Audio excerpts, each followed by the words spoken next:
O Política em Foco recebe hoje o pré-candidato ao Senado pelo PTB, pastor Altamiro Alves. Pastor, muito obrigado por receber o nosso convite, por conseguir um horário na sua agenda. A gente sempre deixa muito pontuado aqui, né, que a gente sabe que a correria do dia a dia, conseguir um horário, ainda que seja para falar sobre seus projetos e tudo, é muito bom. E levar mais informação ao nosso associado, ao nosso ouvinte, né? Então, a gente queria já começar com o senhor se apresentando. Quem é o pastor Altamiro Alves e por que quer ser candidato, pré-candidato já é, né, a senador por Minas Gerais? Ok, Diego. Forte abraço a todos que estão acompanhando a gente aqui. Eu sou o pastor Altamiro Alves, pastor há 43 anos, casado, bem casado, com a Lourdes de Fátima, minha pastora também, com quem nós temos 7 filhos e 15 netos. Nossa. Então, eu costumo dizer com o pessoal que eu nunca tive problema com a igreja vazia. Chegou minha família, a igreja já enche. tá ali. Então é isso, Diego. Estamos aqui para informar algo sobre nós e sobre até essa decisão, como se disse, como eu cheguei a aceitar. Eu tenho isto como um chamado de Deus na minha vida, para ajudar Minas Gerais e para ajudar o Brasil. É isso que eu queria já lhe perguntar também, né? O senhor falou 43 anos, então mais de 4 décadas aí a serviço de Deus, né? Em que momento o senhor tem esse chamado? Como é que foi, assim, a decisão para, não, agora eu quero entrar na política, eu quero contribuir com mais? Então, Diego, chegou alguém até a mim, começa a conversar sobre política, até começou a falar que eu seria senador por Minas Gerais, eu não entendi. E a gente, como tem um costume de qualquer decisão que a gente for tomar como pastor, a gente pede a direção a Deus, e eu comecei então a entrar em conversa com Deus. E foi aonde Deus começou a testificar no meu coração. É um grande desafio, muitos não estão entendendo, mas eu já entendi o que Deus quer comigo neste novo desafio. E como é que o senhor pretende abraçar esse desafio? O que o senhor já conseguiu entender da política? O que o senhor sabe que o senhor vai precisar fazer? Como é que o senhor pretende atuar como político? Inclusive, Diego, até alguém já tem me perguntado, pastor, mas o senhor nunca foi nenhum vereador, já vai direto ao Senado Federal? Há muitos anos eu tenho me preocupado com o Brasil e por isso eu intercedo, eu oro pelo Brasil, pela situação que está, inclusive, ultimamente, está muito difícil para todo mundo, né? E eu vi que eu poderei contribuir muito por Minas Gerais e pelo Brasil como senador.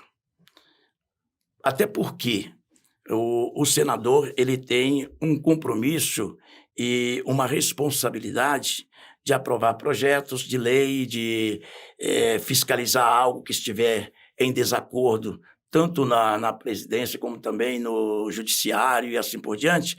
Então eu vi que seria uma oportunidade de eu poder estar contribuindo com a nossa nação, com Minas Gerais, o que muitos que estão lá não tiveram coragem de fazer, eu pretendo fazer. Tá, e como que o senhor pretende chegar ao eleitor, né? Nosso ouvinte agora, ele é ouvinte, mas daqui a pouco se torna um eleitor. Como é que o senhor pretende chegar e que assunto o senhor pretende abordar para falar com alguém que mora no Vale do Jequitinhonha, no Triângulo Mineiro, no sul de Minas? O que o senhor vem estudando? Como é que vai ser essa sua atuação propriamente como senador? É segurança, é educação? O que o senhor vê como prioridade e como agir? Prioridade, a gente, quase que tudo hoje é prioridade, né? Porque a situação está muito complicada em todas as áreas. Mas eu pretendo muito contribuir com a educação, a segurança que está tão precária em nosso país, inclusive quem mora em cidades grandes, por exemplo, capitais, tem até medo de sair nas ruas, essa é a grande verdade. O interior também precisando de muita ajuda na área da segurança, e eu pretendo, naquilo que tiver no alcance do meu cargo como senador, eu estarei disposto a estar fazendo. Estarei ali para o bem, e nunca para o mal ou para alguma coisa que venha trazer problema e prejuízo para a nossa nação. E como que está sendo essa construção dentro do seu partido, o PTB? Eu fui muito bem-vindo ao PTB, O senhor muito bem chegou lá aceito. quando? Quando é a sua filiação? A minha filiação foi há uns 20 dias antes de fechar a janela, Uhum. né. Antes E não era afiliado a nenhum outro não, partido? não era filiado em partido nenhum, nunca pensei nisso e é uma coisa que muitas pessoas não estão entendendo ainda, mas vão passar a entender. Há coisas que Deus faz agora que nós vamos só entender depois, né. Então, fui muito bem-vindo, muito bem aceito no partido, né, e estamos aqui para somar e fazer a diferença.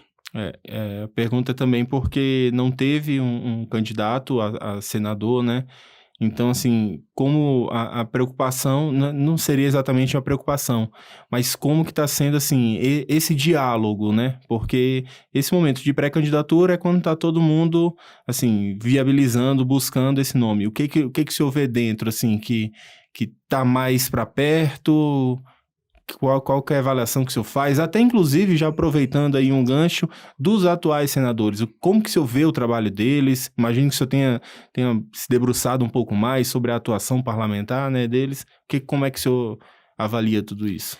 Ô Diego, eu inclusive nas minhas entrevistas, no meu discurso, eu não gostaria de estar apontando fulano de tal, que fez, que não fez, que é um discurso que o povo já está cansado. É de um estar batendo no outro, xingando o outro, falando que o outro não fez. Isso não é a minha índole. Eu quero mostrar o que eu posso fazer, o que eu vou fazer e o que eu quero fazer, né. A gente vê que todos nós estamos cansados de promessas que na época de eleição pessoas viram santos e depois que passa a eleição mostra as unhas, né, a gente está vendo tudo isso aí. Então, eu creio, como você disse, o eleitor ele deve avaliar muito, votar mesmo com a consciência, porque nós temos famílias, nós temos crianças, filhos, netos, que a gente tem que cuidar, tem a segurança do nosso país. Então, eu creio que o eleitor ele deve ter a consciência de que eu não vou votar porque eu gosto de fulano de tal. Eu não vou votar porque o discurso de fulano de tal é bom. Eu não vou votar porque a proposta de fulano de tal é boa. Não irei votar naquela pessoa que é parente da minha mãe ou do meu pai. Eu acho que a pessoa deve votar naquilo que vai fazer bem para a sua família, para a sua casa, para o seu estado e para o nosso país. Como um pastor, a sua atuação como pastor, o senhor escuta muito, assim, muita aflição, né? O que o senhor entende, o que o senhor já consegue identificar como os principais anseios aí, não apenas da sua igreja, mas já começou a andar por Minas Gerais, já começou a visitar outras cidades? Como que tá esse período de pré-campanha junto com o que o senhor vem ouvindo aí? Então, Diego, tudo para mim ainda é tipo assim, surpresa, porque veio na última hora, né. E nesta última hora, a gente está trabalhando, a gente vai fazer uma visita a alguns prefeitos aí agora, que já marcaram o evento para a gente estar presente, até para eles estar, apresentando a gente. E nós temos caminhado e estão preparando para caminhar muito aí, porque Minas Gerais, 853 53. municípios, né, e nós estamos prontos aí para correr atrás. E vamos, não apenas prometer, mas vamos ver a situação, a necessidade do povo, como você disse, Vale do Jequitinhonha e tantos outros lugares.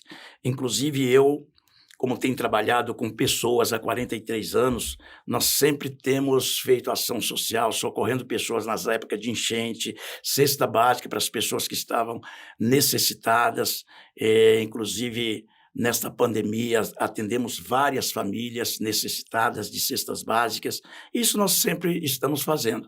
E temos também encontros de aconselhamento, palestra para libertar pessoas de drogas, né, é uma coisa que tem doído muito em meu coração quando uma mãe chega: "Pastor, eu preciso de ajuda, meu filho está roubando em casa para usar droga, pastor, eu não aguento mais, eu estou querendo até acabar com a minha própria vida". Isso corta o coração da gente. E graças a Deus que nós temos conseguido libertar muitas pessoas nesta área, e eu terei um projeto, com respeito a isto, as drogas, por exemplo, porque tem como se livrar.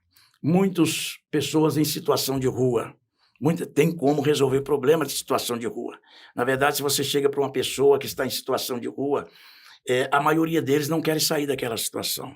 Até porque ali eles ganham cobertor, comida, não paga aluguel, não paga conta de luz, não paga imposto, não paga nada, está debaixo da ponte, eles acham que aquilo ali já é o suficiente para eles.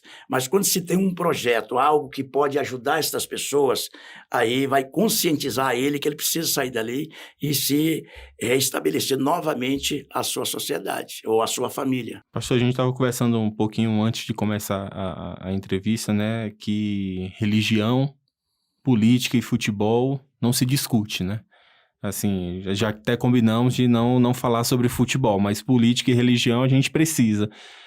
Em que momentos o senhor acha que a profissão de um pastor se assemelha à de um político? O senhor acha que é possível a gente ter esse nexo entre as duas profissões? Profissão, assim, uma função, né, que você Boa esteja pergunta, Diego, desempenhando. até porque muitos estão me perguntando isso.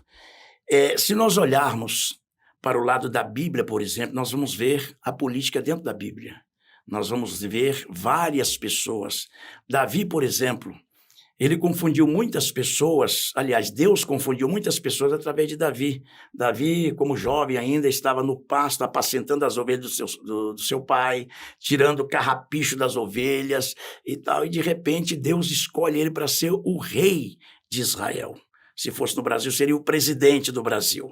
Ninguém entendeu nada, inclusive seu irmão mais velho ficou enciumado e queria impedir de todas as formas, mas Deus escolheu Davi.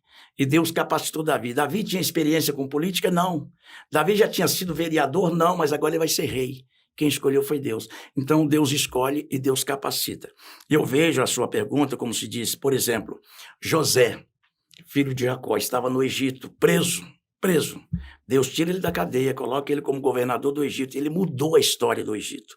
Não apenas a história do Egito, mas de todas as pessoas que precisavam do Egito para alimentação. José, então, atendeu a todos. Então, a sua pergunta é: política e religião, tá? Tem tudo a ver, desde que a pessoa saiba discernir as coisas e dividir as coisas. Por exemplo, eu na política não estou indo para o Senado para me pregar o evangelho. Pregar eu prego na igreja. Mas a oportunidade que eu tiver também de convencer alguém que Cristo é o Senhor, é claro que eu vou estar fazendo. Mas o meu trabalho lá vai ser para todos. Aí alguém me pergunta: pastor, mas aí você vai fazer um trabalho religioso, por exemplo, para a igreja? Não. Vou estar fazendo um trabalho para todos, porque Deus governa para todos. Você vai precisar se apegar muito mais por conta das reuniões, de votações, por conta de um ambiente que ele é naturalmente, assim, é um ambiente complicado. Vamos colocar nesses termos a política, assim, uma reunião, uma repercussão grande. A gente está vendo agora a possibilidade de se abrir uma CPI da Petrobras e, assim, é algo que vai demandar muito mais paciência, resiliência do senhor. Isso o senhor acha que por já ter passado, por estar dentro de uma congregação, de uma igreja, isso facilita o trabalho?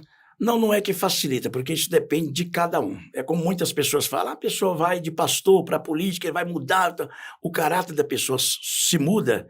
Seu camarada mudou, e eu não vou mudar.